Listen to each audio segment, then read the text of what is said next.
del que fuimos víctimas millones de personas alrededor del mundo y que quedó muy expuesto o muy en evidencia a partir de la pandemia más mediática de la historia, como escuché mencionar por ahí, que me gustó. Esto rápidamente nos lleva a pensar en la necesidad de contar con profesionales formados, especializados para comunicar ciencia y que de alguna manera cumplan la función de inmunizar, si se me permite la expresión, a la ciudadanía ante este fenómeno de la desinformación. Esto también lo recojo y también nos lleva a reflexionar en el proceso de profesionalización del campo de la comunicación de las ciencias. ¿Qué está pasando? ¿Es un área vacante? ¿Hay espacios para esta especialidad en los medios de comunicación, en las instituciones del Estado, en las organizaciones de la sociedad civil, en las sociedades científicas? En definitiva, ¿cuál sería el balance de los logros y desafíos de este proceso de profesionalización? Recién mencioné a las instituciones del Estado o al Estado en sí mismo, y este panel también nos interpela a reflexionar en torno a cómo se articula la comunicación de las ciencias y las políticas de ciencia y tecnología. Bueno, estos aspectos van a ser abordados por las expositoras y el expositor que hemos invitado y que por supuesto agradecemos su presencia aquí en este congreso. Los voy a presentar según el orden de exposición. Pablo Esteban es doctorando en comunicación en la Universidad Nacional de La Plata, es magíster en Sociología de la Cultura y Análisis Cultural por la Universidad Nacional de San Martín y licenciado en Comunicación Social por la Universidad Nacional de Quilmes. Es periodista de Ciencia y Sociedad en el diario Página 12 y productor periodístico y guionista en La Liga de la Ciencia, programa que se emite por la TV Pública Argentina. También es docente de grado y posgrado e investigador en la Universidad Nacional de Quilmes, en la que además realiza trabajos de periodismo y divulgación científica. Ana María Vara es doctora en estudios hispánicos por la Universidad de California, Riverside. Tiene un máster en Media Ecology, sería, si me permite la traducción, Ana María, y si no me corrige, Ecología de Medios, por la Universidad de Nueva York, y es licenciada en Letras por la Universidad de Buenos Aires. Es investigadora en estudios sociales de la ciencia y la tecnología en el Centro de Estudios de Historia de la Ciencia, José Babini, de la Universidad Nacional de San Martín. También en esta universidad dirige la licenciatura en Comunicación Audiovisual y la licenciatura en Estudios de la Comunicación, y es además profesora titular del Seminario en Comunicación de la Ciencia. Dicta cursos de grado en la Universidad Nacional de Moreno y de posgrado en las universidades nacionales de Río Negro, Córdoba y Buenos Aires. Es además miembro fundadora de la Red Argentina de Periodismo Científico. Luz Lardone es doctora en Estudios de la Sociedad y la Cultura, especialidad Producción de Conocimientos Científicos Tecnológicos y Relaciones de Poder, y magíster en Comunicación, ambos títulos por la Universidad de Costa Rica, y licenciada en Comunicación Social por la Universidad Nacional de La Plata. Es directora general de Ciencia, Tecnología e Innovación Tecnológica en el Gobierno de La Pampa.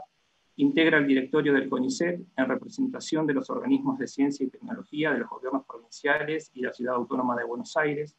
Es profesora del Seminario de Comunicación Científica en la carrera de Comunicación Social, que se dicta en la Facultad de Ciencias Humanas de la ULPAM.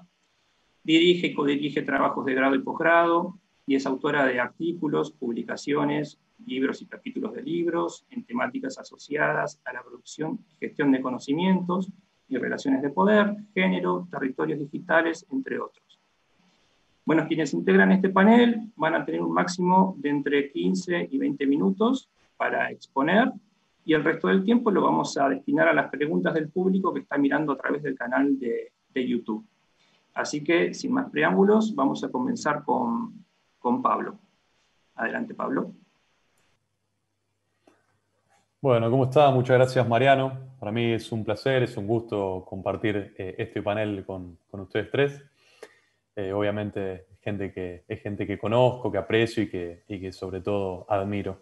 Me parece que es un buen momento, siempre es un buen momento para hablar de comunicación pública de la ciencia, pero creo que en pandemia los momentos se vuelven mucho más rutilantes, mucho más importantes y demás. Vos lanzaste una pregunta, Mariano, hace un tiempo cuando nos invitaste a formar parte y nos interpelaste, ¿no? Y nos dijiste, bueno, ¿qué pasa con las prácticas de desinformación? Así que me puse a estudiar, me mandaste a estudiar, me puse a estudiar y me puse a ver algunas cosas sobre las que he reflexionado y algunas cosas sobre las que no había reflexionado y que me gustaría poder compartir con ustedes. Lo primero que hay que pensar, me parece, es esto, ¿no? Fake news, noticias falsas y prácticas de desinformación. Si uno se pone a ver la historia del periodismo, la historia de la comunicación en Argentina, va a encontrarse rápidamente que desde el periodismo de tribuna, que se practicaba a mediados del siglo XIX y demás, ya existían prácticas de desinformación y fake news y noticias falsas, solo que lo estamos conceptualizando ahora y le estamos poniendo nombres ingleses porque nos parece que quedan mejor, pero esto existe hace mucho. Es cierto, vale decir que hay que tener muy en cuenta algo. La pandemia ha exacerbado absolutamente todo, ¿no? Vos ahí estabas con algunas metáforas. Me gustó esto de inmunizar a la población. Ya conocía el virus de las noticias falsas, pero no esto de inmunizar a la población. Y bueno, me parece que es fundamental pensar en el entramado en el cual nos movemos, en el cual se producen y en el cual se circulan sobre todo y se distribuyen los sentidos sociales, ¿no? En el espacio público. Antes el asunto es que solo había noticias falsas y se transmitían a partir de los más media. Ahora tenemos los social media, ¿no? Los social media, las redes sociales que han potenciado absolutamente todo. Hay conceptualizaciones y hay nociones acuñadas por un montón de autores. A mí me gustaba mucho un texto que escribe Leonardo Murolo, que es compañero de la Universidad Nacional de Quilmes y es director de la licenciatura en comunicación, que él diferencia desde su perspectiva, desde el propio punto de vista que él construye, las fake news de las prácticas de desinformación. Él va a decir algo así como que, bueno, las fake news, por un lado, se pueden transmitir y pueden tener que ver con contenidos falsos de toda falsedad, así lo define él, y se pueden transmitir a partir de memes, a partir de mensajes de WhatsApp, a partir de audios que se van viralizando, que tienen formas de noticias que adquieren un montón de rasgos que tienen que ver con el periodismo, ahora vamos a ver cuáles, pero se diferencian de las prácticas de desinformación. Leo Murolo va a decir, las prácticas de desinformación tienen que ver fundamentalmente con el entramado de los medios de comunicación. ¿No? Tiene que ver fundamentalmente con aquellas noticias que tienen un título y después tienen un cuerpo que no tienen nada que ver absolutamente entre sí, que vemos todo el tiempo, ¿no? Aquellas noticias de las cuales las fuentes son inchequeables. Aquellas noticias que se hacen y se reciclan a partir de otras noticias, que es todo lo que el periodismo no tiene que recuperar, pero hoy está muy expandido, ¿no? Esas noticias que se arman de diferentes noticias que ya están publicadas. Bueno, antes se recurría a cables, se chequeaba la fuente, uno iba al lugar de los hechos y trataba de ver a partir de su propia subjetividad. Hoy eso está bastante más mediatizado. Noticias falsas y prácticas de desinformación, más allá de las diferencias que podamos trazar y todo, hay que saber que se despliegan en un marco general que tiene que ver con el marco de la posverdad. Y el marco de la posverdad, a mí me gusta definirlo de una manera muy particular y muy sencilla, es una estructura subyacente, ¿no? Que permite y que posibilita y que potencia justamente que estas noticias falsas y que estas prácticas de comunicación, prácticas de desinformación, perdón, lleguen a todo el mundo, incluso a aquellos que no queremos que llegue. Yo recién hablaba de algunas características, ¿no? De las noticias falsas que ahí estuve repasando y con las cuales uno se topa, porque uno además de producir mensajes también es público, ¿no? Creo que a todos nos pasa. Y las noticias falsas apelan a los géneros discursivos del periodismo, ¿no? Emplean esas herramientas del periodismo, apelan a la emotividad, todo el tiempo están apelando a la emotividad. Son consumos masticados, son consumos sencillos, que todos entienden, que se viralizan fácilmente y que sobre todo actúan y generan la emergencia de sentidos subyacentes, sentidos, ideologías, eh, percepciones respecto del mundo, cosmovisiones que ya estaban en germen, que ya estaban germinales, ¿no?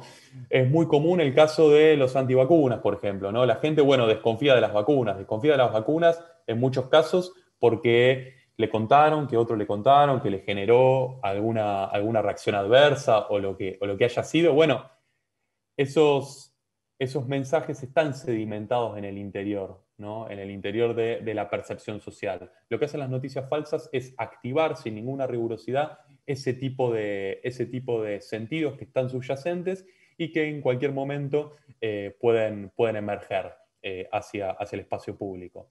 El asunto, en todos los casos, es que los algoritmos no determinan la veracidad o no de los mensajes. Ese es el punto clave, me parece, ¿no? Y además de los productores de mensajes, en este entramado y en este ecosistema de medios, también hay que prestar atención a cómo consumimos la información. Bueno, las lecturas hoy marcarán alguna diferencia quizás mis compañeras, pero las lecturas hoy creo que son mucho más fragmentadas, ¿no? Aprendimos a leer a partir de títulos, aprendemos a ver la tele a partir de los zócalos, ¿no? Y sobre eso, el problema es que sobre eso construimos nuestros propios puntos de vista. Ahora bien, cuando nosotros charlamos con algún amigo, con alguna amiga, con algún familiar, nos damos cuenta de que reproducimos sin darnos cuenta esos propios puntos de vista que construimos sin ningún argumento. Nos damos cuenta en el diálogo franco, en el diálogo cara a cara. Ahora, hasta que no lo exponemos, lo seguimos pensando y queda en el inconsciente. Por eso es que estos espacios sirven especialmente, ¿no? Para exponer las ideas que tenemos y para mirarnos cara a cara y decirnos, che, mirá, eso es donde lo sacaste, ¿no? Para recuperar el valor de la pregunta, el valor del por qué. ¿Y eso dónde? ¿Y cuál es tu fuente, Pablo, para decir eso? Bueno, ese tipo de preguntas las necesitamos todo el tiempo cuando consumimos medios de comunicación. En este marco, obviamente estamos en pandemia y la venta de miedo se exacerbó, ¿no? Como decía al comienzo. La venta de miedo, ustedes saben, hay una pensadora que nosotros leemos mucho en las carreras de comunicación, que es Rosana Reillo, y dice, los miedos se experimentan individualmente, se construyen socialmente y se comparten culturalmente, ¿no? Y obviamente ahí tenemos y entran de lleno las noticias falsas, entran de lleno las prácticas de desinformación. ¿Qué podemos hacer? Algunas herramientas. Bueno, no voy a ser muy original en esto, ¿no? Todos pensamos un poco a grandes rasgos bastante similar, bastante parecido. Primero, desconfiar. Hay que hacer uso de ese pensamiento crítico que todo el tiempo nos llenamos la boca, ¿no? Bueno, ¿qué es el pensamiento crítico? Por empezar, el escepticismo. En segundo lugar, intentar rastrear el origen, ¿no? De dónde viene eso que estamos leyendo, eso que estamos confiando, ¿no? Ver cuál es la trayectoria del periodista, ver de dónde viene ese periodista, ver en qué medio está escribiendo, ¿no? En qué medios, de qué lugar está hablando. Su posición discursiva, ¿no? De la semiótica, de la semiología. Y por último, no compartir. Ustedes saben que cuando se comparten cosas, esto ya es viejo a esta altura, pero lo que hacen es contribuir a la viralización. En Argentina se pueden rescatar dos espacios. El gobierno argentino rápidamente, cuando comenzó la pandemia, a partir de entre abril y mayo, acuñó el concepto de infodemia de la Organización Mundial de la Salud. No me voy a poner a definirlo, pero tiene que ver básicamente con esto, ¿no? Con las prácticas de desinformación, con las noticias falsas y demás. Y en el seno del CONICET también surgió un grupo que se denominó Grupo Ciencia Anti-Fake News, que digo, más allá del nombre y más allá del título, tienen un laburo que es muy bueno.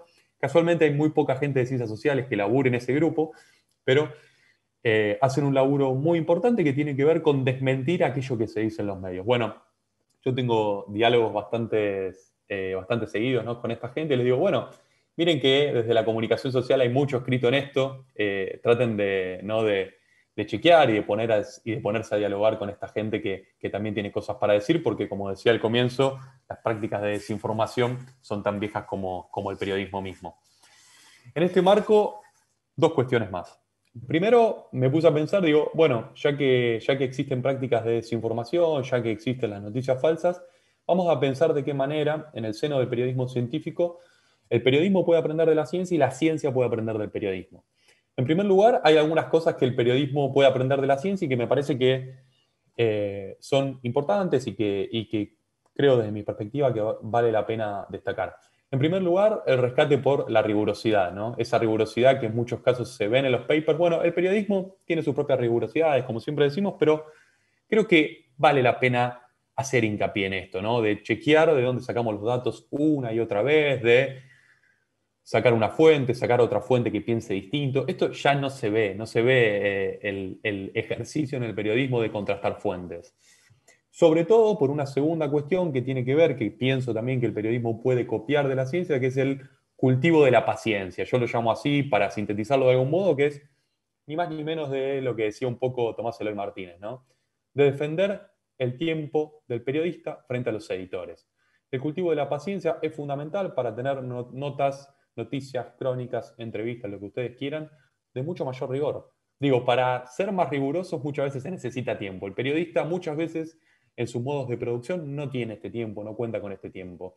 Hay veces que las primicias explotan por sí mismas y hay que escribir una nota en 40 minutos. En 40 minutos una nota de, para que ustedes tengan una idea, 4 o 5 páginas de Word, muchas veces una doble página en 1 hora 20, con 3 fuentes. ¿Viste? Los pedidos llegan así. Entonces es importante que el público conozca cuál es el modo en que nosotros laburamos también.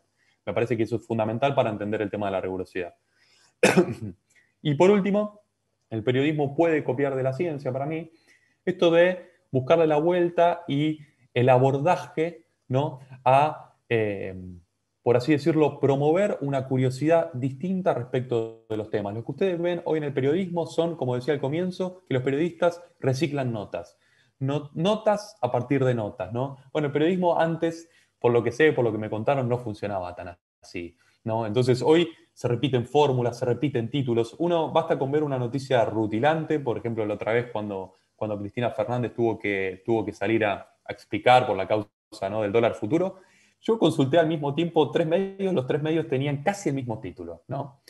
Página 2 y Tiempo Argentino obviamente tenían otro título, pero casi el mismo título. Digo, loco, hay muchas ideas, hay muchas maneras de poder titular, de poder bajar la información, hay muchas perspectivas. Me parece que esto también se puede copiar de la ciencia. Ustedes ven que hay más de 10.000 investigadores en CONICET y tantos otros que pertenecen a otros sistemas de ciencia, y se tratan, más allá de que hay líneas de investigación que obviamente son hegemónicas, lo que se trata de hacer es buscarle la vuelta, ¿no? Para contar algo distinto. Bueno, me parece que el periodismo también podía copiar.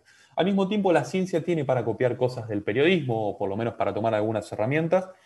Me parece, en primer lugar, el tema de los estilos narrativos, ¿no? El lenguaje académico está recontra acartonado, digo, más allá de que a esto se puede contestar rápidamente, bueno, pero es otro género, no tiene nada que ver con el periodístico. Yo también puedo decir, bueno, pero también digo, si escribimos dentro del género académico es para que alguien más lea, ¿no? Y muchas veces esa lectura cartonada, esa lectura con conectores que son siempre los mismos, ¿no? Esas lecturas con conceptos que son repetidos. Nos cansamos de leer, ¿no? Esta fórmula en este sentido, de esta perspectiva, siguiendo con este razonamiento. Digo, es un embole. Vamos a tratar de escribir mejor para que nos lean mejor.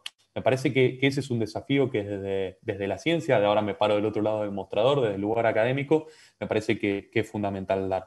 De hecho, por ahí buscaba, ¿no? Hay una noticia que salió en Sobre la Tierra, que es un portal de divulgación científica de la FAUBA, ¿no? De la Facultad de Agronomía de la UBA, que decía, el título decía lo siguiente: eh, los, los papers deberían tomar, no, los papers deberían ser leídos como artículos de divulgación científica. Obviamente que esto es totalmente radical, pero digo, nos podemos ir acercando hacia eso, ¿no?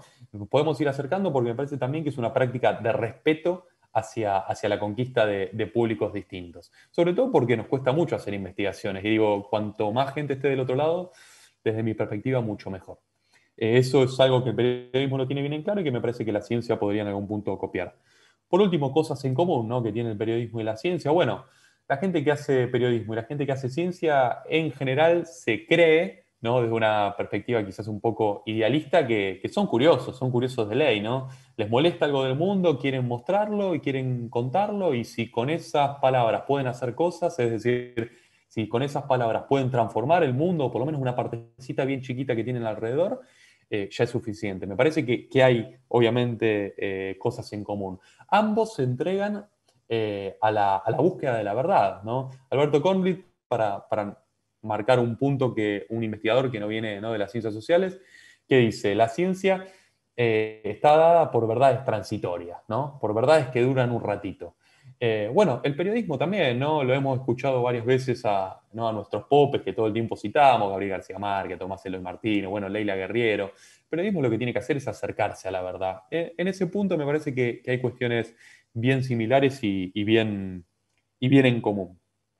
Hoy el periodismo, de mi perspectiva, todo el periodismo debe ser y debe tomar las prácticas del buen periodismo científico, ¿no? Rigurosidad, paciencia, eh, y obviamente cruzar esto que tiene que ver con las fuentes.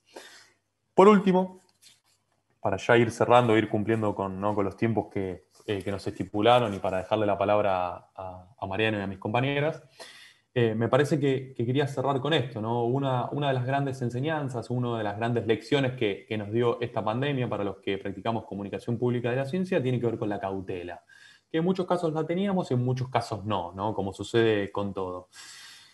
La ciencia colocó, la pandemia colocó a la ciencia en un lugar central, ¿no?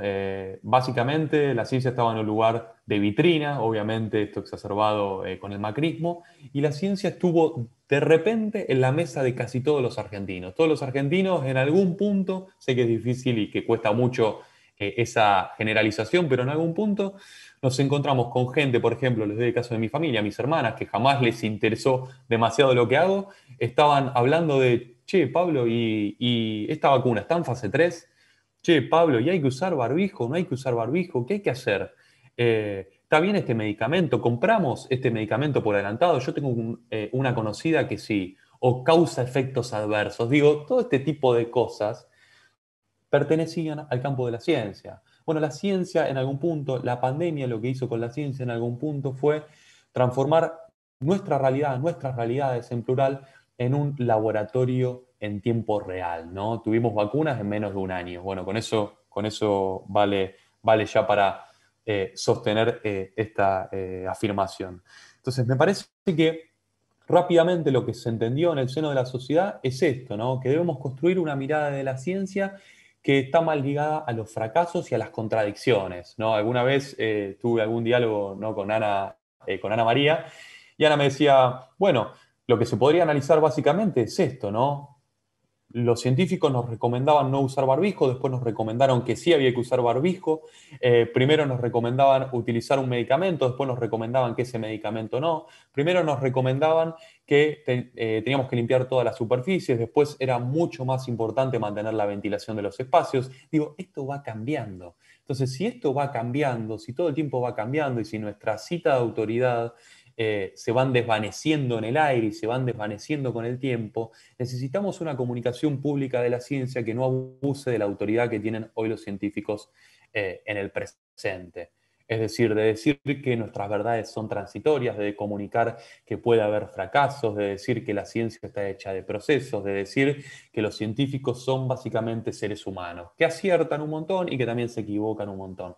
Me parece que como comunicadores públicos de la ciencia, desde el periodismo científico, desde la divulgación, de todos los espacios que ustedes quieran, me parece que necesitamos comunicar una ciencia mucho más humana y que la pandemia nos funciona como un espacio, como un escenario en que hay muchísimas posibilidades para hacer una comunicación de la ciencia menos positivista y menos celebratoria de todo lo que vemos como ciencia.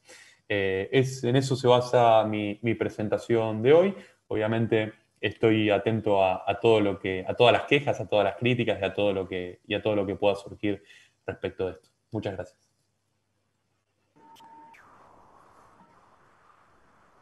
Bueno, ¿se me escucha ahí? Bueno, Pablo, muchas gracias por tus aportes, la verdad, muy interesantes. Les recordamos a la gente que puede dejar las preguntas en el canal de YouTube y así después las leo. Bueno, seguimos ahora con Ana María Vara, así que, Ana, es todo tuyo en este tiempo.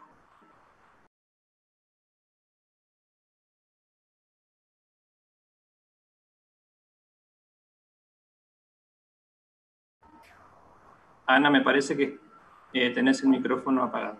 Ah, ya está. Usted está muteado, la frase del año. Bueno, buenos días, muchas gracias por la invitación. Muy interesante que en Redcom conversemos sobre comunicación de la ciencia y estar también acompañada con estos colegas.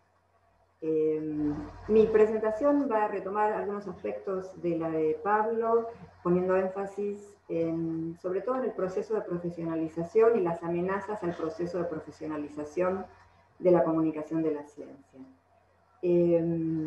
La pandemia puso de manifiesto la necesidad de una buena comunicación de la ciencia, pensando en comunicación de la ciencia como un ecosistema de roles y lugares, en realidad no un único rol.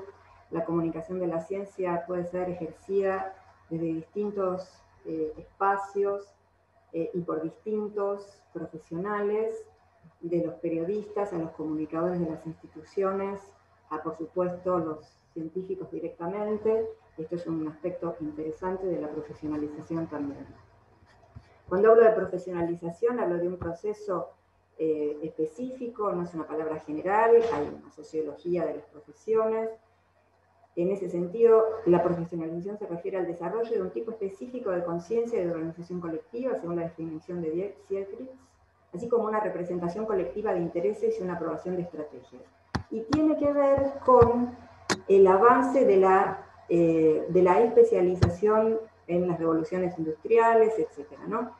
Se van creando profesiones. Tiene que ver con aspectos claves como la creación de una identidad colectiva, el identificarse, el pensarse desde esa profesión, como un comunicador de la ciencia, como un periodista científico, como un divulgador, como un científico que hace divulgación también, ¿sí? Tiene que ver con formaciones específicas. Cuando hablamos de profesionalización, también hablamos de límites, quién es y quién no es, y discusión sobre los límites, y qué hace quién, y ahí es donde está toda la discusión terminológica también en relación con la comunicación de la ciencia. Estamos hablando de comunicación de la ciencia, comunicación científica, comunicación social de la ciencia, comunicación pública de la ciencia, términos un poquito anteriores, divulgación de la ciencia, términos que están por ahí circulando, cultura científica, apropiación social de la ciencia, etc. Popularización de la ciencia. Esto hace también a la cuestión de límites y la cuestión de la identidad. Y en términos de dónde se materializa, lugares de trabajo específicos, instituciones que dan apoyo o reconocimiento, premios, por ejemplo, espacios que se generan en los medios, en las instituciones científicas, premios que dan asociaciones de la sociedad civil, organismos del Estado, ¿sí? Y asociaciones profesionales. En relación con las asociaciones profesionales, en Argentina, solo para ubicarnos históricamente, porque este proceso de profesionalización está ocurriendo en la Argentina y está ocurriendo en América Latina en general, por lo menos desde mediados de los 80, lo cual, insisto, no quiere decir que no hubiera practicantes de esta especialidad previamente. Lo que pasa es que no se identificaban claramente así, a pesar de que ya hubo una Asociación Argentina de Periodismo Científico creada en los años 60, en relación con una organización internacional, solo que tuvo una cierta declinación y hoy subsiste, pero bastante debilitada. Luego de esa se creó una en los años 90, la Asociación Argentina de Divulgación Científica, de la que formé parte, con objetivos relativamente estrechos en términos de sus intereses, que tuvo poca vida, digamos, y luego, a partir de 2007, y con una organización más institucional en 2011, y la Red Argentina de Periodismo Científico, que tiene un alcance nacional realmente, y tiene una articulación con la Federación Mundial de Periodismo Científico, que es una de las dos asociaciones. Está la Federación Mundial, la World Federation of Science Journalists, y está también la Asociación de Comunicación de la Ciencia, Public Communication of Science and Technology, cada una de las cuales, estas asociaciones internacionales, tiene sus congresos. Y ahí señalo, sin querer, hablar de la Federación Mundial de Periodismo Científico y la de Comunicación de la Ciencia, una de las discusiones interesantes en el campo, que es periodismo científico o comunicación de la ciencia. Y entonces, algunas de las discusiones recientes, interesantes, calientes que hemos tenido en nuestra comunidad tienen que ver con eso. Y finalmente, la pata fundamental de la formación, que es un interés de Mariano, que está haciendo un relevamiento en relación con la presencia de la formación en comunicación de la ciencia y o periodismo científico en las carreras de comunicación en grado, y en posgrado. En posgrado podemos decir que en Argentina tenemos ya 3 titulaciones, 2 creadas en 2011, la de especializaciones en comunicación de la ciencia o divulgación o comunicación de la ciencia y periodismo científico, de acuerdo a la institución, el nombre, de la Universidad Nacional de Córdoba, que depende de la FAMAF, la Facultad de astronomía, matemática y física, y de la Facultad de Comunicación, la de la Universidad Nacional de Río Negro, también de 2011, y la de la UBA, que comenzó a dictarse en el año 2015 o 2016, que depende de 3 facultades: Ciencias Sociales, Filosofía y Letras y Exactas y Naturales. La existencia de esas especializaciones marca una instancia de profesionalización muy clara. Hubo antes cursos de posgrado, hay diplomas también, hay cursos más o menos establecidos, como el de Fundación Instituto Leloir. Yo he dictado allí desde en el año 92 empecé a dictar. Yo tuve beca para formarme en el Instituto Leloir en el año 90 y 91. Y en ese sentido, así como los involucro a Mariano y a Pablo en este proceso de profesionalización, también me incluyo. Me gusta decir que soy una primera generación de profesionales, en este sentido que les digo, insisto, no somos los primeros que lo hacemos, pero sí los primeros que compartimos una identidad colectiva.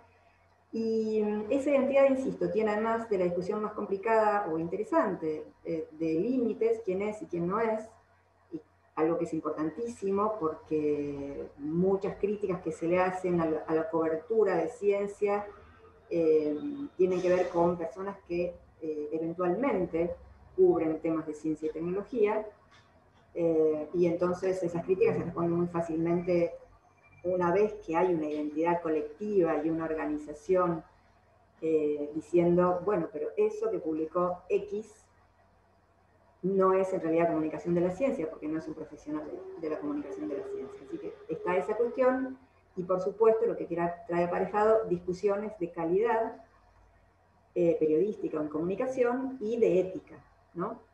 El proceso de profesionalización tiene un límite, en mi opinión. Una profesionalización estricta supone incumbencias, matriculación. Pensemos en una profesionalización estricta en la carrera de medicina o derecho, abogacía o ingeniería. Nosotros en Argentina no tenemos matriculación en periodismo, no la tuvimos históricamente, es muy difícil que la tengamos ahora, justamente porque además estamos en una redefinición de los roles y de las profesiones en comunicación, que es la segunda parte de mi charla.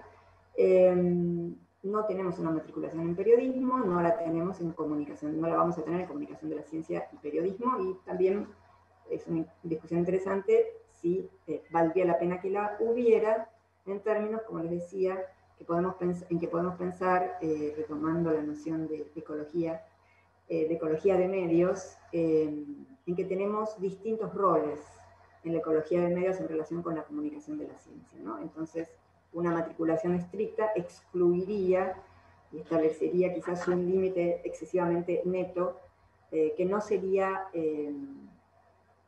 productivo en términos del enriquecimiento del campo y de la confluencia de aportes, digamos, de un campo que es de por sí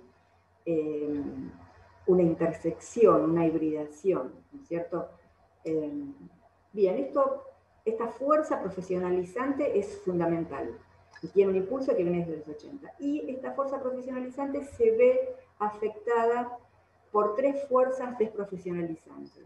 El cambio tecnológico, la transición tecnológica, cuestiones de comercialización de la ciencia, el estado de comercialización de la ciencia, que pone en crisis el modelo clásico de producción de conocimiento académico y sus modos de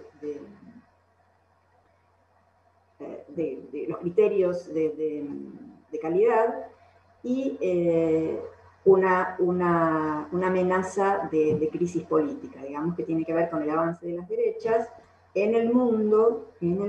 Acá es cuando hablamos en el extremo del lawfare, y que es una conjunción de por lo menos 3 fuerzas importantísimas: la política, los medios y el sistema judicial, ¿no es cierto? Si nosotros pensamos el avance de la derecha y el uso de los medios y de la política en ese avance de las derechas en un episodio emblemático como fue la toma del Capitolio, es decir, del Congreso en Estados Unidos, por grupos de derecha, instigados por el propio presidente, que representa realmente la extrema derecha, ¿no?, en ese momento, Donald Trump, están las patas políticas y está la pata mediática. Mediática en términos de medios clásicos, medios sociales de comunicación, medios masivos de comunicación y nuevos medios, con esa exacerbación. Ahí estamos igual, solo que en Estados Unidos no acompañó ese movimiento disruptivo el Poder Judicial, algo que sí ocurre en la Argentina. Esto solo para poner en perspectiva, y en América Latina, ¿no? Eso solo para poner en perspectiva algunas de las cosas que estamos viendo en nuestro país. No es que son exclusivas de nuestro país ni de nuestra región. Está bien demostrado que el escándalo de Cambridge Analytica, que fue el uso de los datos en estrategias de propaganda política en función de las elecciones, del Brexit, es decir, de la salida de Gran Bretaña de la Unión Europea y de la elección de Trump en Estados Unidos, fue influida por las acciones de Cambridge Analytica, es decir, democracias consolidadas se han visto afectadas en momentos cruciales de la historia reciente por las estrategias desarrolladas por los nuevos medios que están subregulados justamente por esos nuevos medios. Pongamos eso en contexto y pensemos nuestra realidad, ¿no? Insisto, la diferencia es que en esos países el sistema judicial no fue involucrado, se mantiene relativamente independiente. Y eso es lo más preocupante de nuestra situación. Porque esto tiene que ver también con un sustrato de fake news, ¿no? De fake news, de desinformación, de acción psicológica, de tareas de inteligencia, digamos. Vuelvo para atrás, que me fui un poquito en relación con las fuerzas profesionalizantes y la política. La política, esta está, me parece, caracterizada por lo menos a brochazos, todos sabemos un poquito de qué estoy hablando. Quisiera volver a la, que está relacionada con esta, a la transición tecnológica. Estamos en un proceso de transición tecnológica que tiene muchos efectos. Si uno se para en una mirada como la que me gusta tener a mí en relación con la transición tecnológica en comunicación, una mirada más lujanista, los medios de comunicación van a modificar la sociedad en general, no únicamente los procesos de comunicación, pero entonces todas las profesiones se van a ver reconfiguradas, y esto lo estamos viendo, digamos, en un aceleramiento con la pandemia, en relación con el trabajo a distancia, lo cual no quiere decir que sea el estado final, ¿sí? Es una transición. Este momento en el que estamos es un cambio, estamos cruzando el río, no estamos en la otra orilla. Pero claramente, si bien todas las profesiones se van a ver afectadas por la transición tecnológica, las primeras son las de comunicación. Entonces tenemos una redefinición de los roles en comunicación. Hoy nos estamos preguntando desde las carreras de comunicación y desde los terciarios de formación en comunicación, en periodismo, ¿qué es un periodista? ¿Cómo debemos formarlo? Pablo habló un poquito a pasar de la paciencia que se necesita para el trabajo periodístico. Esto está relacionado con la capacidad económica de los medios, de sostener a un periodista o a un grupo de periodistas trabajando por un tiempo sin que publique ya. Y eso tiene que ver con la capacidad económica. Está en crisis el modelo de negocios de los medios masivos de comunicación, de los diarios, un pilar de la democracia, de la radio y la televisión, por extensión, ¿no?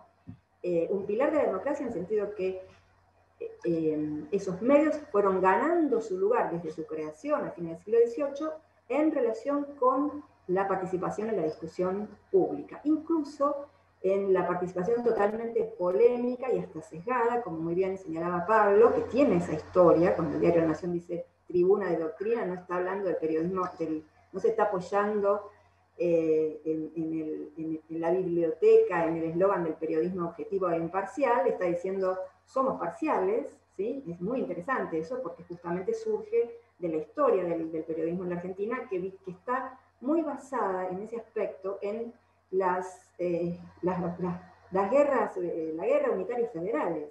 De ahí salimos, ¿no?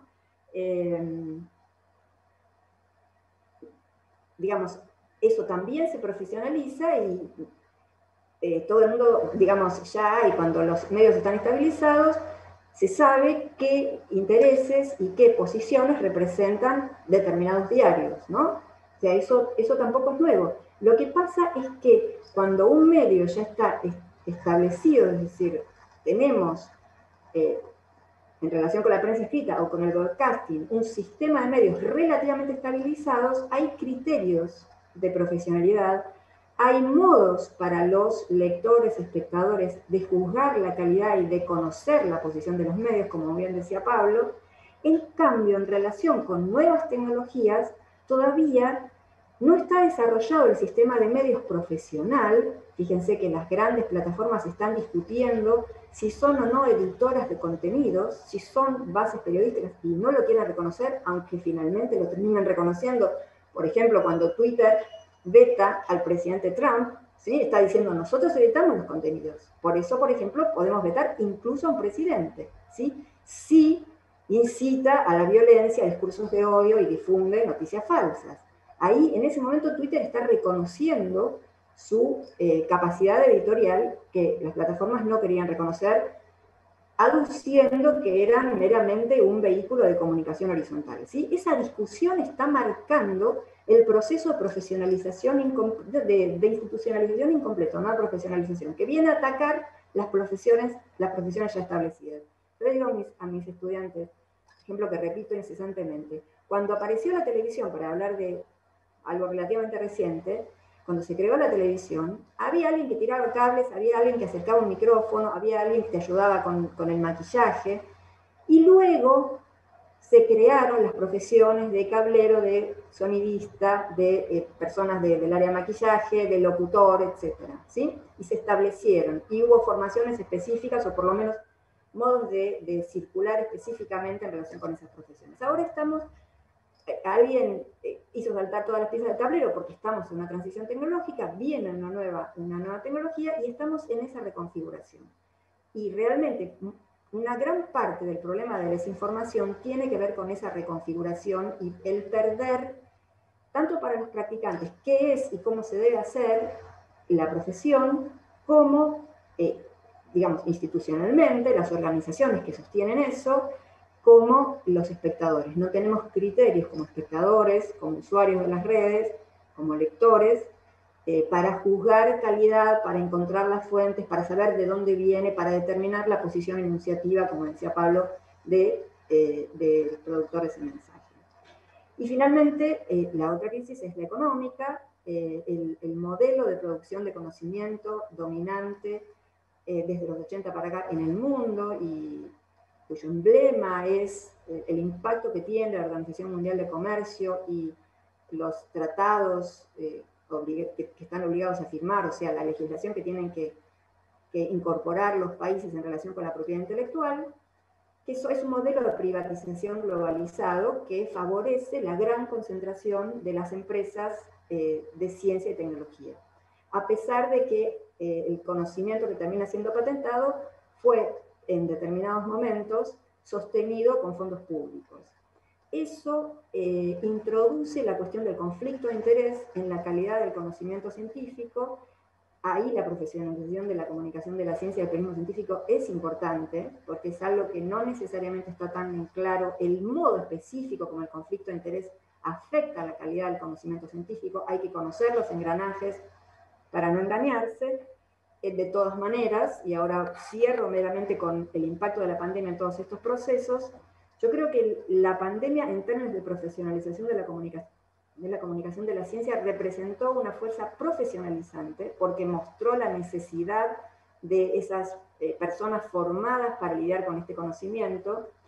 Por otro lado, visualizó la cuestión del impacto político y lo puso en la discusión en términos también del conocimiento científico. Lo teníamos claro en relación con otros aspectos, pero acá también quedó claro en relación con el conocimiento científico, con las marchas anti-cuarentena, las campañas de desinformación sobre la Sputnik, sobre la vacuna Sputnik V, etc. Y la tercera es también visualizó la cuestión del conflicto de interés económico y que el conocimiento hoy y nuestra salud está en manos de grandes empresas y de grandes intereses económicos. Entonces puso sobre el tapete eso y lo asoció con una palabra que parecía que había muerto con la Guerra Fría, que es la geopolítica.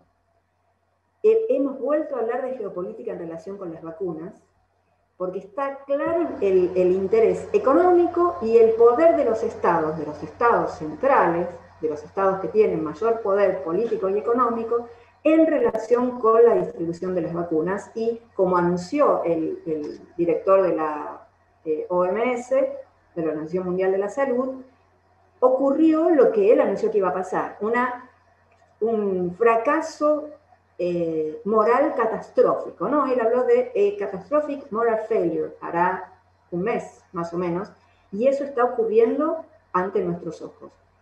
Entonces, insisto, está la cuestión del conocimiento científico, la cuestión de los intereses económicos y el modo como se produce conocimiento científico, y la cuestión geopolítica, todas en un arco ante nuestra vista, y en esto, digamos, completo un poco, complemento, no completo, complemento lo que decía Pablo en relación con que tenemos el laboratorio de la producción de conocimiento científico ante nuestros ojos, pero no solo en términos de el conocimiento científico que se produce y los mecanismos internos de discusión en relación con esa producción, sino también de las fuerzas que impactan en la producción de conocimiento científico, económicas y políticas. Y aquí dejo para las preguntas.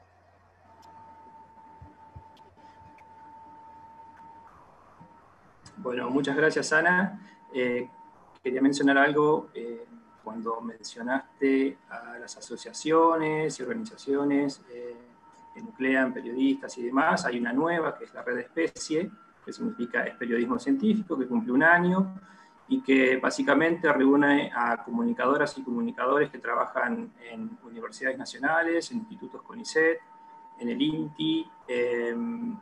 También hay algunos periodistas que trabajan en medios o como freelance o que tienen sus propios emprendimientos, ¿no? Y también comunicadoras y comunicadores que trabajan en agencias de noticias especializadas en ciencia y tecnología. Y también, ya que lo mencionaste acerca de relevamiento, después si queda tiempo les puedo comentar brevemente lo que estoy haciendo. Así que, bueno, te agradecemos, Ana, y ya le damos paso a Luz. Buenos días a todos y todas. Muchísimas gracias por la invitación al panel. Un placer y un honor compartir espacio con Pablo y con Ana y también con Mariano. Así que yo lo que les traigo es una invitación a pensarnos juntas y juntos, un poco tratando de integrar y complementar las dos ponencias anteriores, de qué implica pensar la dimensión pública de las ciencias, ¿no? En esto de poder no solo armar como un gran tablero donde hablemos de competencias, de capacidades, de la necesidad de institucionalizar la formación de los y las comunicadoras, sino ver, no profundizar en los conceptos, sino ponerlos a jugar de manera interrelacionada, ¿no? Las ciencias en plural no siempre tuvieron un carácter público. La verdad que según la época y los contextos fueron variando, sobre todo los criterios de legitimación que determinaron qué conocimiento era el que podía o no ser comunicado. En ese sentido, esta invitación, que puede sonar un tanto ambiciosa, la organicé para compartirla en dos momentos y a partir de tres acciones interrelacionadas, ¿no? De vuelta tratando como también de articular lo que proponían Pablo y Ana María. Ese primer momento y estas tres acciones interrelacionadas tienen que ver con producir conocimientos. Voy a hablar de conocimientos y no necesariamente de ciencias, o lo puedo usar como sinónimo sabiendo que muchas veces no lo son. Entonces, producir conocimientos, gestionar esos conocimientos a partir de tanto desde la institucionalidad de la gestión como desde las agendas públicas, ¿no? Incluso de política pública en ciencia y tecnología, y también ahí el rol de la comunicación o la dimensión de lo comunicacional. Esas tres acciones en un primer momento, y en un segundo momento directamente qué relación tienen con el ámbito de lo político, de lo que se entiende de manera general con lo política. Entonces vayamos por parte. Algunas observaciones decía que no buscaban la profundización, sino la interrelación, y hablo de conocimientos como aquello donde lo nuevo se suma a lo ya aprendido, ¿no? Desde ese lugar, desde las ciencias en plural y desde los conocimientos como esto nuevo que se suma a lo ya aprendido. En América Latina, si uno toma una dimensión continental. El conocimiento, dice sobre todo algunos referentes de los estudios culturales, como Catherine Walsh, el conocimiento ha sido desde el tiempo de la colonia hasta la actualidad campo de lucha y tensión, porque ponen en juego las diferentes representaciones, diferentes versiones de la verdad, de la realidad que mencionaba Pablo, de los saberes que construyen estas verdades y la validez de cada una de ellas, así como también las intersecciones con los asuntos de poder. Entonces, en esta invitación, desde los 3 ejes, ¿qué significa producir conocimientos? ¿No? Si tienen todas estas implicancias. Es inevitable remitirnos a la modernidad. A la modernidad podemos situar un siglo estimado de inicio como el siglo XV o el siglo XVI, y los cambios que este proyecto político, que a mi criterio fue la modernidad, proponía, que eran cambios, sobre todo, muy importantes en relación a la concepción del mundo. Entonces, a partir de esta modernidad, que tuvo sus diferentes variantes y vertientes, la razón se imponía por sobre la religión. Entonces hablábamos o estudiamos la ilustración, el racionalismo. El mito dejaba de ser la explicación del universo y se empezaban a buscar las causas de los fenómenos a través de lo que se identificó como la ciencia cartesiana, con mayúscula y en singular, y las humanas pasábamos a ocupar además el centro del pensamiento, ¿no? Entonces también hemos estudiado, leído y escuchado el antropocentrismo, el humanismo, sus diferentes visiones, y quedaba o dejaba de alguna manera de lado el teocentrismo, donde Dios era el centro del universo. Entonces, ese conocimiento científico, técnico, durante muchísimo tiempo, en el marco de esta modernidad, y también Pablo lo mencionó, el pensamiento positivo o el positivismo, se produjo de una manera desunida, estanca, compartimentada, que daba cuenta precisamente de un mundo que se organizaba con las mismas categorías, con sesgos de especialización disciplinaria, generalmente desde perspectivas exclusivamente racionalistas, como lo mencioné recién, ¿no? Esta ciencia en singular. Como categoría, en realidad, la modernidad y como periodo histórico impuso patrones. Estos patrones de producción de conocimiento eran patrones de poder que construyeron imaginarios, que al tener, y retomo más tarde la propuesta de Ana de la geopolítica del conocimiento, ¿no? Pero que al tener un origen eurocéntrico, se posicionó como hegemónico, y a los periféricos, tanto continentales como históricos, de alguna manera nos marcó, hundió sus huellas, que la pregunta sería, y esta es parte de la invitación, si nos abrazan en la actualidad y hasta dónde, ¿no? Esa sería como una primera invitación. Entonces, este positivismo nos habló de hechos objetivos, que todo hecho debía ser comprobable de manera experimental. Creó de alguna manera la lógica de lo que hoy pareciera subyacer en el imaginario, la lógica de la ciencia como único camino para conocer la realidad, y la realidad también en singular. No debía buscar como un poco más allá de los límites de la naturaleza. Y sobre todo, 2 conceptos que son importantísimos en el ejercicio de comunicar la ciencia debía ser imparcial y objetiva.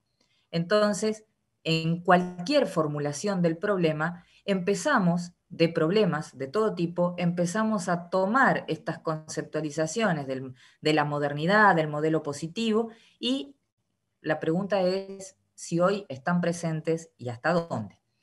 Entonces, esta sociedad moderna que había extendido, digamos, los muros del enclaustrado mundo medieval, y empieza a reemplazar este mundo medieval por coordenadas que en realidad salían de los conventos, pero al ser menos notorias, más sutiles, tal vez también eran más peligrosas.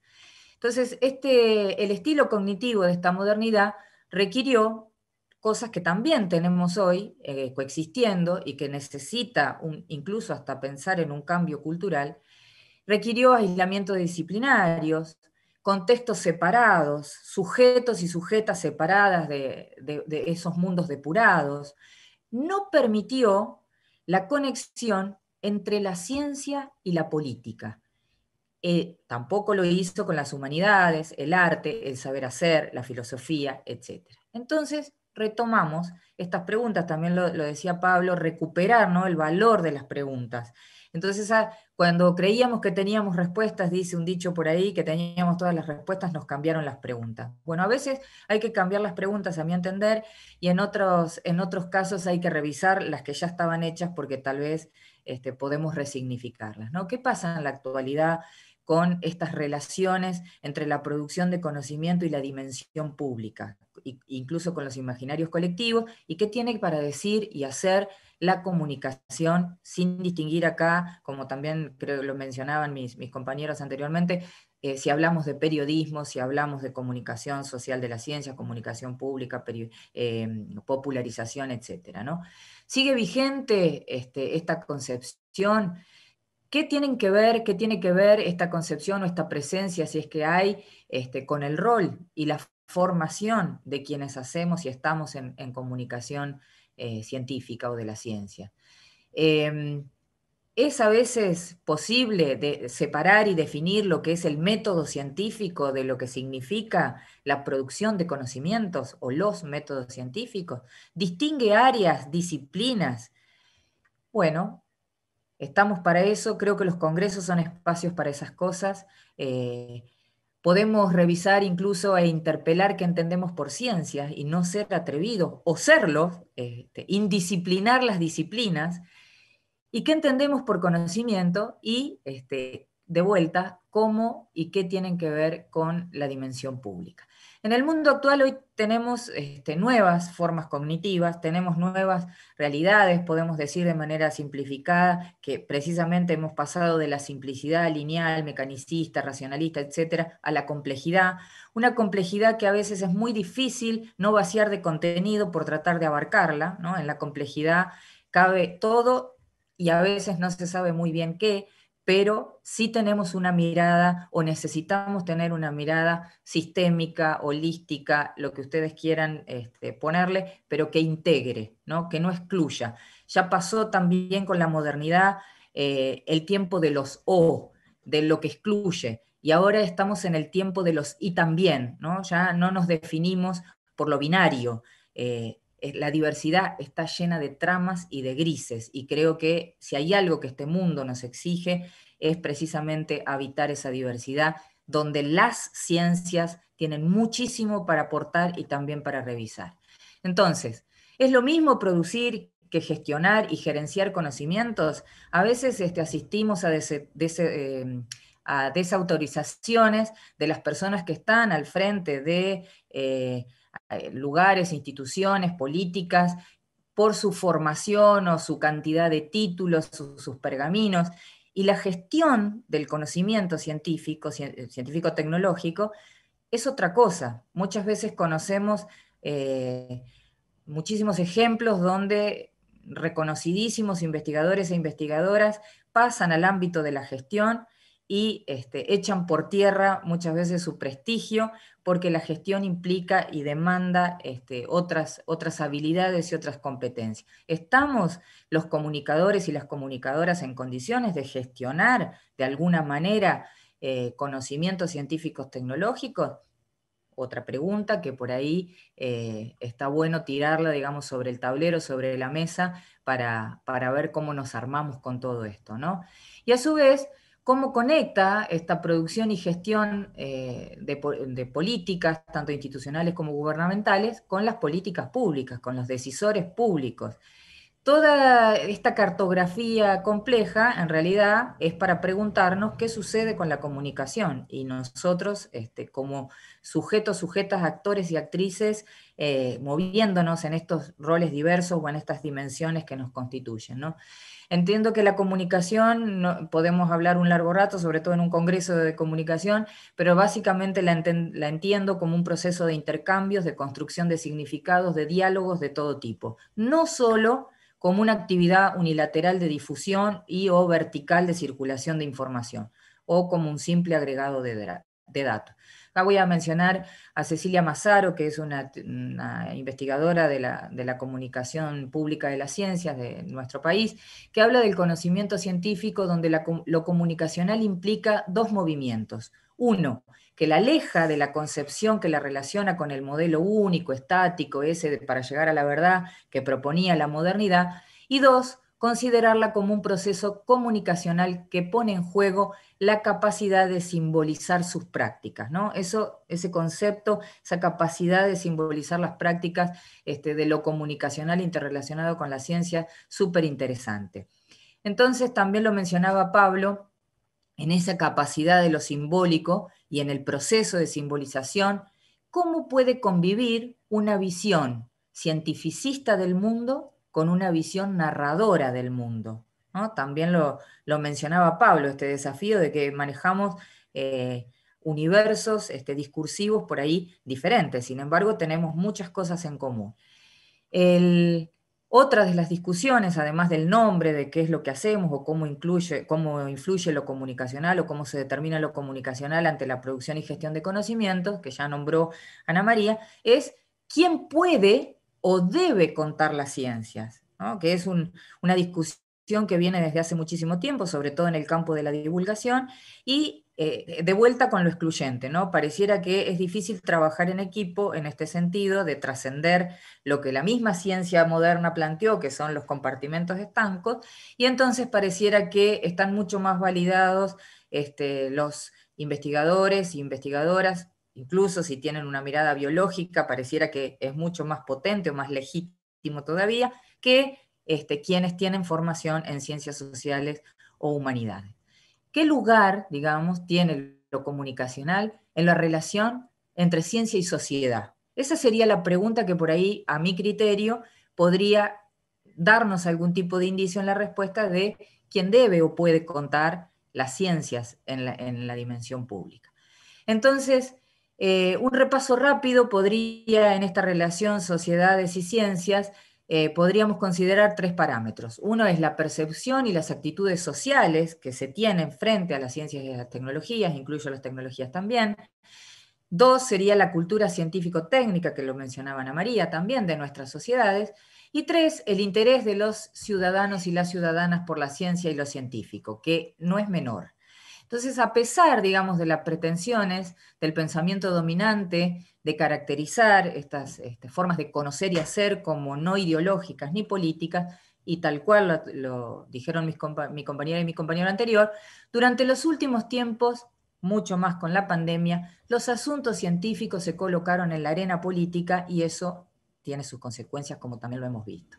Se convirtieron en asuntos políticos de importancia medular, como quedó en evidencia que tienen la capacidad para afectar y transformar todas las esferas de la vida, no solo la de la salud.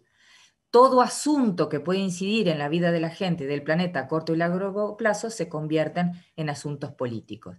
Alguien podría decir que las ciencias salieron a la calle y se acercaron a los ciudadanos, ¿no? Volviendo a poniendo casi de manera extrema lo que planteó y quedó legitimado por la modernidad. Ahora, que hayan salido a la calle, que hayan tenido un protagonismo, ¿significa que se generó un diálogo entre las distintas partes, por lo menos las que estoy proponiendo en esta invitación? Tal vez tendríamos que pensar como en una redefinición post-pandemia en la relación entre la ciencia, las tecnologías, la sociedad y la participación ciudadana.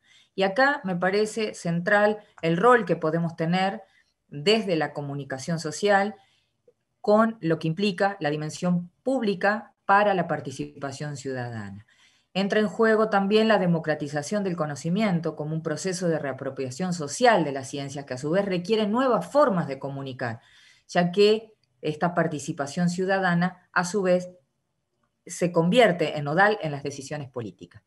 Bueno, ya como para ir acercándonos al final, desde el 1948 la Declaración Universal de los Derechos Humanos dice y expresa que toda persona tiene derecho a formar parte libremente de la vida cultural de la comunidad, a gozar de las artes y a participar del progreso científico y de los beneficios que de él resulten. sea que cada vez cobra más fuerza la necesidad de ciudadanías bien informadas, y entonces también podemos escuchar hablar de alfabetización científica, tecnológica y, por supuesto, como lo mencionaba Ana, de popularización del conocimiento. Formas y espacios donde la participación ciudadana en las decisiones de políticas públicas deben ser críticas y no quedar restringida a les expertes. Pero la democratización del conocimiento implica, entre muchos aspectos, superar la idea de no neutralidad y también la de universalidad, tanto de marcos teóricos como de modelos, donde las aplicaciones no necesariamente son progresivas, sino que constituyen resultados contingentes de procesos sociales que ocurren en determinados contextos sociohistóricos y culturales. Para finalizar, ¿por qué necesitamos profesionales del periodismo y la comunicación formados para comunicar ciencia?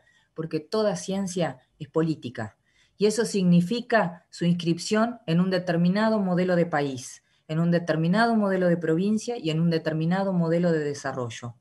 Desde la geopolítica del conocimiento, un país sin desarrollo científico y universitario no solo es un país atrasado y periférico en la geopolítica. En el contexto actual, también significa un país dependiente. El riesgo es que la idea de comunicar una ciencia única y absoluta convierte a estos países periféricos en exportadores de científicos y científicas, bien formados, con buen prestigio, en universidades públicas que a su vez dan respuesta o pasan a dar respuesta a necesidades que están dentro de esta geopolítica en las centralidades del poder. La democratización del conocimiento entonces es un lugar interesante para ver, revisar el ejercicio de la comunicación científica.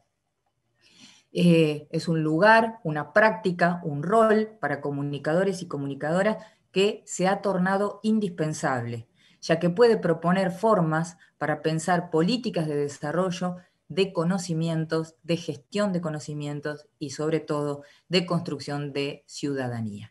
La expresión toda ciencia es política no alude necesariamente ni se dirime en algo así como una cientificación de la política, pero tampoco es una politización de la ciencia. Lo incluye, lo engloba. En todo caso, implica interrogarnos en clave comunicacional sobre los modos de dicha politización y que al mismo tiempo es una pregunta de los modos de la ciencia, como arranqué la propuesta. En resumen, la clave comunicacional de lo científico facilita la socialización, la expansión de las fronteras del espacio público, permite antagonizar y tensionar un campo que se presenta aún hoy, a mi criterio, como neutral. Comunicacional quiere decir decolonizar las formas del saber, reconocer su carácter, sus efectos sociales, ampliar el espacio político de discusión hasta sectores incluso no científicos o no legitimados como científicos. Lo comunicacional en las ciencias es democratizar, es pensar prácticas y productos de investigaciones como derechos humanos universales, que es el derecho que tenemos todos y todas a saber y conocer. Lo comunicacional demanda que las ciencias no sean solo un problema sectorial de científicos y tecnólogos. Lo comunicacional constituye, así, una de las claves centrales del desarrollo integral de un país. Dicho de otro modo, ¿por qué necesitamos profesionales del periodismo y la comunicación formados para comunicar ciencia? Porque necesitamos poner en diálogo políticas y ciencias para construir agendas públicas que nos lleven, como me gusta decir, a un modelo de país socialmente justo, económicamente viable, ambientalmente sostenible y tecnológicamente soberano. Como se enfatizó en la conferencia anterior, a la que estamos ahora, ya nos dimos cuenta que los medios no son neutrales, las ciencias y sus interrelaciones tampoco. Muchas gracias. Bueno, gracias Luz. La verdad que muy interesante, dejaste muchas preguntas ahí para pensar y responder, reflexionar entre todos y todas. Voy a hacer algunos comentarios, en realidad algunos comentarios que llegan desde el canal de YouTube, la red Arciteco Argentina. Saludo a los panelistas, principalmente a la doctora Luz Lardone. Felicitamos a la Universidad Nacional de La Pampa y a las compañeras y compañeros que están trabajando en la organización.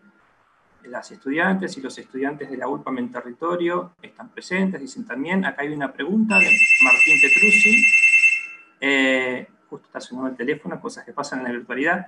¿Qué estrategias tendrían que desarrollar los medios de comunicación para no perder ese impulso profesionalizante y de cautela que promovió el contexto de la pandemia? Así que quien quiera responder. No sé quién quiere responder.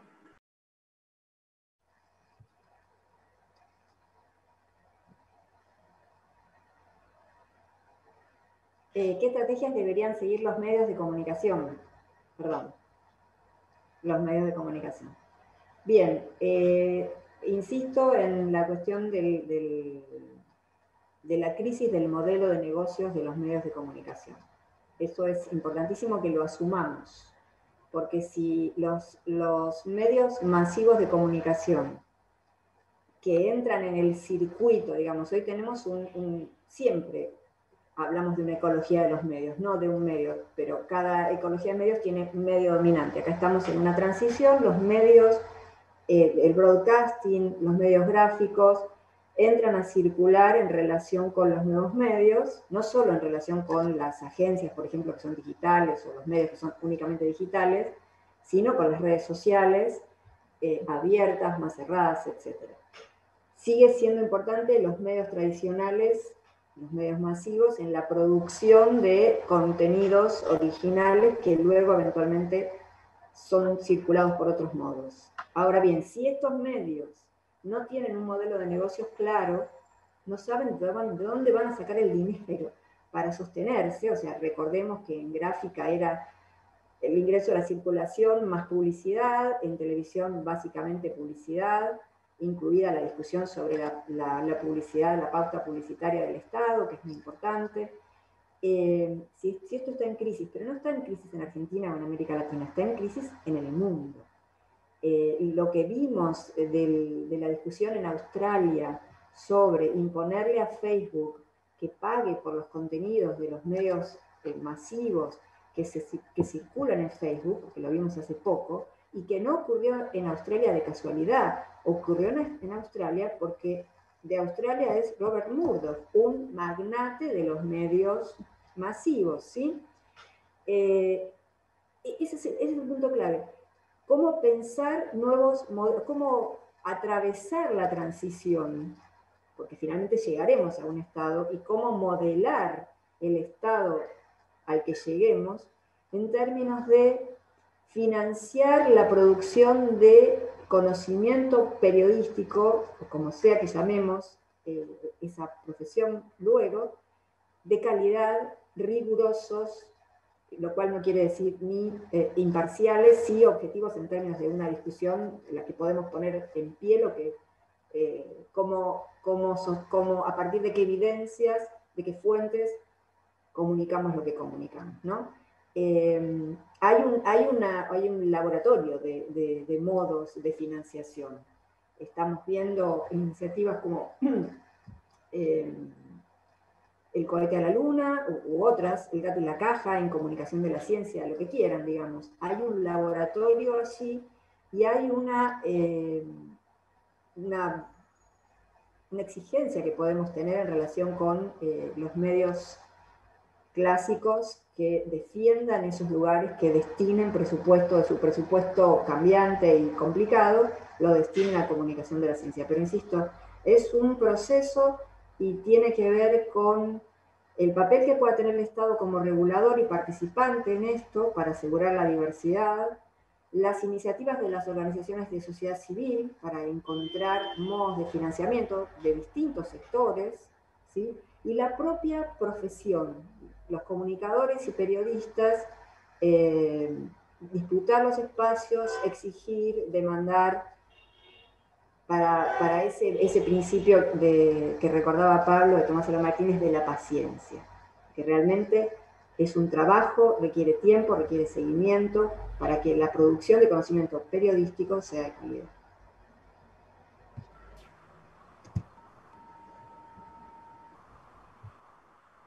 Bien, bueno, acá tenemos un comentario desde Colombia.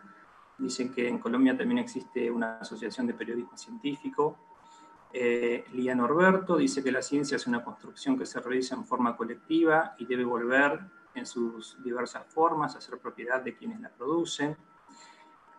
Bueno, me están diciendo desde la organización que queda poquito tiempo. No sé si quieren que les comente brevemente el relevamiento que estuve haciendo a partir de este título del panel. Como estamos en un congreso de carreras de periodismo y comunicación, me puse a relevar los planes de estudios de las carreras de comunicación y periodismo de las universidades que integran el Consejo Interuniversitario Nacional. Quería saber si en esos planes de estudios hay asignaturas vinculadas a comunicación de las ciencias, que pueden ser, que por lo menos lo que vi son la mayoría talleres de periodismo científico, comunicación pública de la ciencia y la tecnología, ciencia, tecnología y sociedad, y sobre 36 planes de estudio de carreras, encontré que solo 10 tienen, hay 3 universidades o 3 carreras en las que no pude conseguir datos, porque ponen seminarios específicos, pero no especifican cuáles son, y la verdad que no pude acceder a esa información. Y otras 2 asignaturas que son Ciencia y Sociedad y Ciencia, Universidad y Sociedad, que habría que ver un poco, ahondar un poco en los contenidos de la materia. Bueno, esto por ahí me puse a pensar si en realidad, comparado con años anteriores, tal vez estemos mejor, pero en el contexto actual tal vez sea un déficit y deberíamos pensar en por qué las universidades o las carreras de comunicación no están teniendo más asignaturas vinculadas a la comunicación de la ciencia.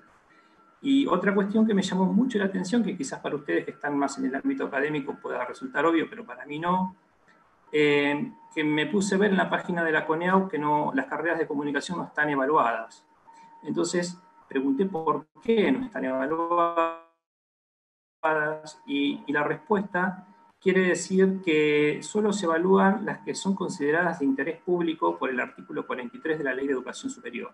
Esto quiere decir que la formación de sus profesionales compromete el interés público poniendo en riesgo.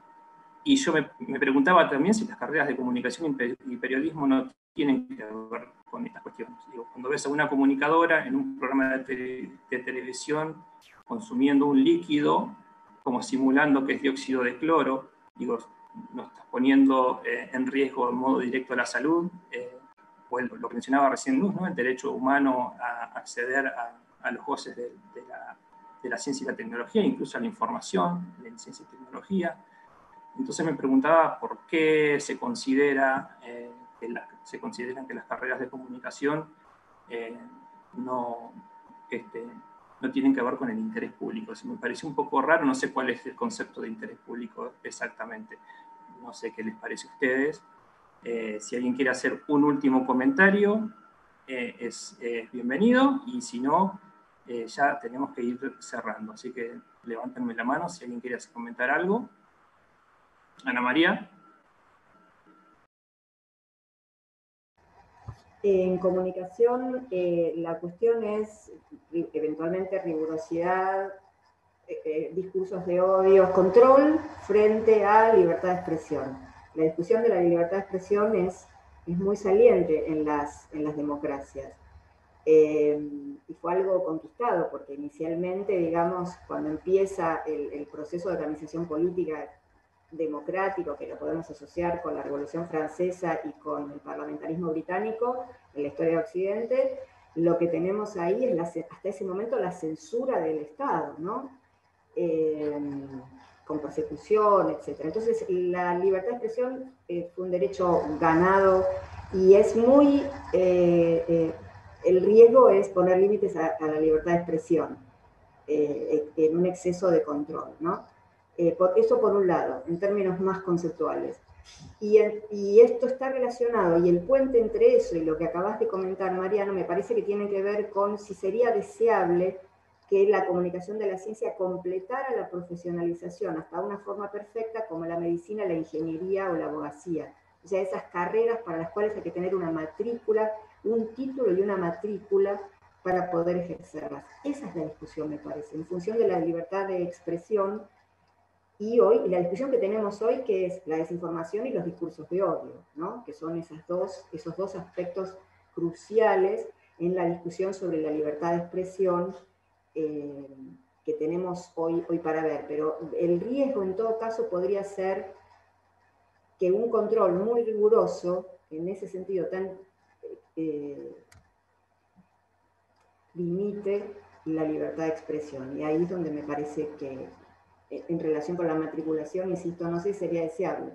Y comparto, por supuesto, tu preocupación por la formación y comparto, por supuesto, la preocupación por la rigurosidad de la información que se comparte, ¿no? No tengo ninguna duda de eso, pero me parece que la diferencia o el elemento a poner en juego es la noción de libertad de expresión, que es compleja. Bien, Luz ahí tiene también un comentario para hacer.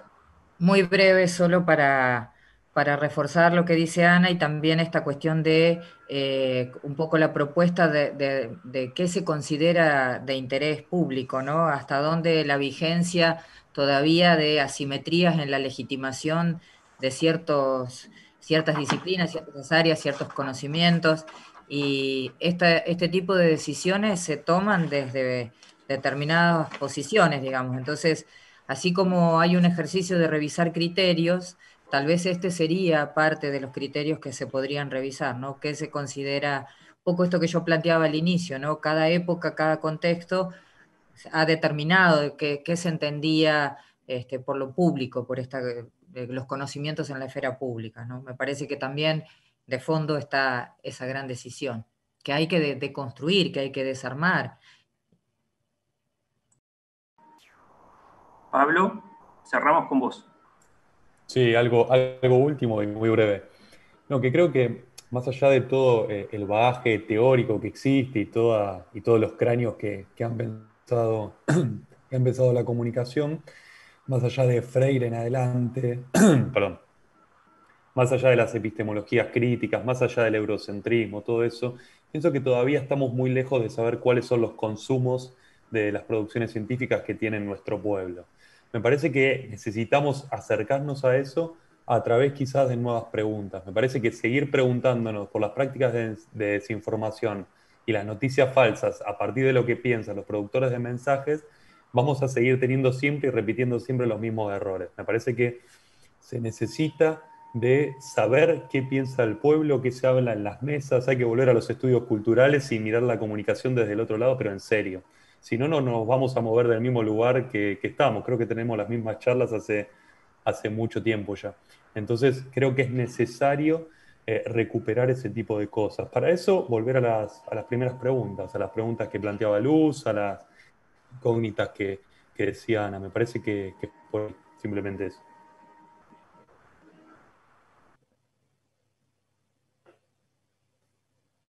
No tenemos mucho tiempo ya para más, así que simplemente agradecerles por haber participado y haber aceptado participar en este panel, y solamente invitarlos ahora a la presentación de libros y revistas RedCom, y bueno, continuamos con el Congreso, así que muchas gracias.